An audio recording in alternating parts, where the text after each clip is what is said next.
Hello, dear friends. Welcome back to another installment of the Parsha Minute. Today's topic is about release the memo. Now, for those of you who are joining, thinking it's going to be anything political, you're wrong. It has nothing to do with politics. It has nothing to do with the current events. But it happens to be what we talk about in this week's Parsha.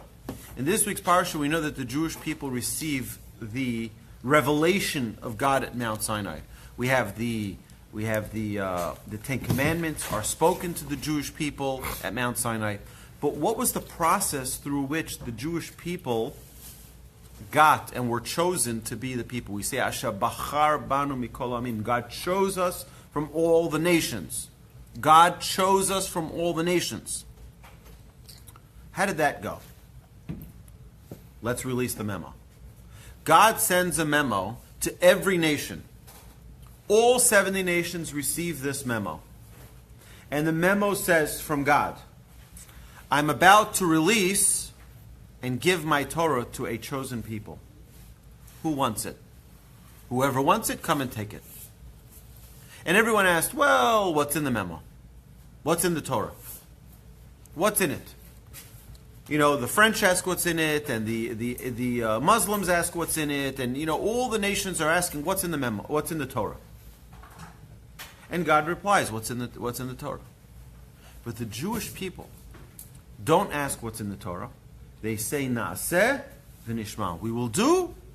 We'll listen later what's in it. Right now, it's about the commitment, and that was exactly what God wanted of the chosen people, whoever that would be, and that is because it's not about the actual mitzvahs that we are concerned about. It's about the actual relationship that we are looking for. It's naaseh. First we're committed. The details, we'll get to the details of how we express that commitment. The mitzvahs are representing a relationship. The mitzvahs are representing a tool through which we're going to connect with God and nurture that relationship with the Almighty. So the naaseh has to come before the nishma. It's first about the relationship. First we care about how we're going to be God-like, how we're going to have this relationship. Then the details. The details are nishma. Then we'll hear the rules. Then we'll hear the instructions. Then we'll talk about, the details of every mitzvah. The mitzvah of keeping Shabbos, the mitzvah of wearing tefillin, the mitzvah of having a mezuzah, all of the mitzvah of keeping kosher, the mitzvah of family purity. All of these mitzvahs are a tool in that relationship. They're a vehicle for that relationship. But if we're not committed to the relationship and it's only about the details, it's like imagine a marriage between a man and a woman that becomes what are you agreeing to give me in this marriage? It has nothing to do with that. It has everything to do with, one second, I love you, I care about you, and now, after we're already in this committed relationship, then we can talk about, well, I'll give you a house, buy you a car, things like that sort of recognize the relationship. But that's not where it starts. And we know that if it starts like that, we see what happens in Hollywood when they have these nuptials and everything is pre-decided of how much money they're going to get when they file divorce, right? So it's not that's not the type of relationship we have with God. The relationship is first we have commitment. Naaseh, we're in. And then we have nishma. And then we will listen. We'll hear the rules, we'll hear all the details, and we're going to follow them.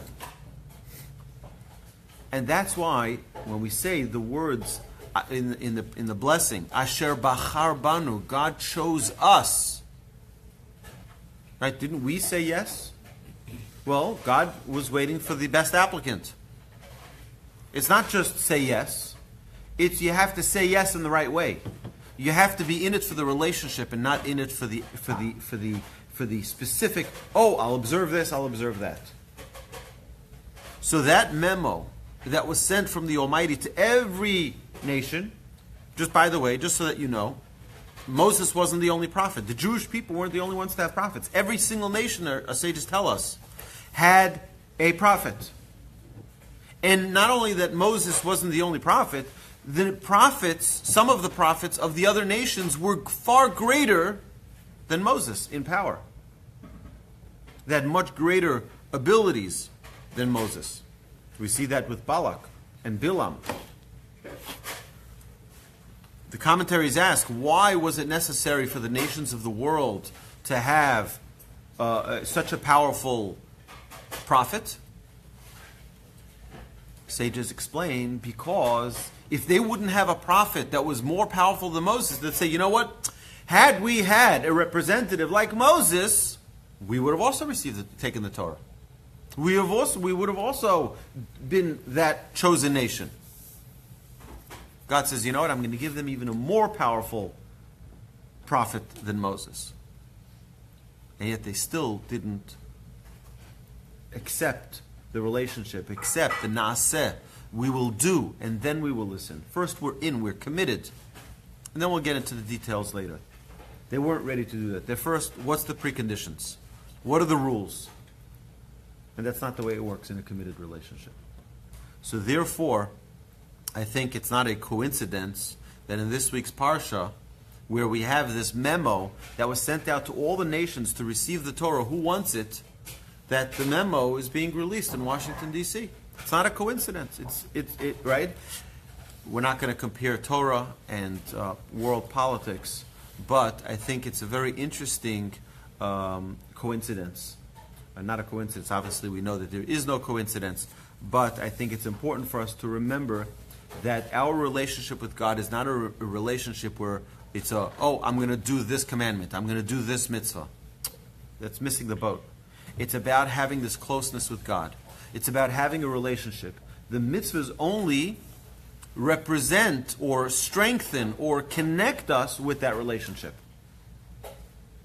And every time we do a mitzvah, one of the things we try to do, and we should do, before doing that mitzvah, we should think to ourselves, why am I fulfilling this mitzvah? Why am I'm putting on tzitzit or talit. Why am I doing this?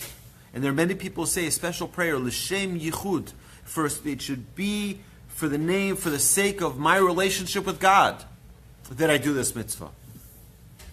And just as I wrap myself with talit, and just say, each mitzvah has its correlation in the relationship. But we don't just do mitzvahs because we're puppets. We don't just do mitzvahs because they're commandments that God said to do.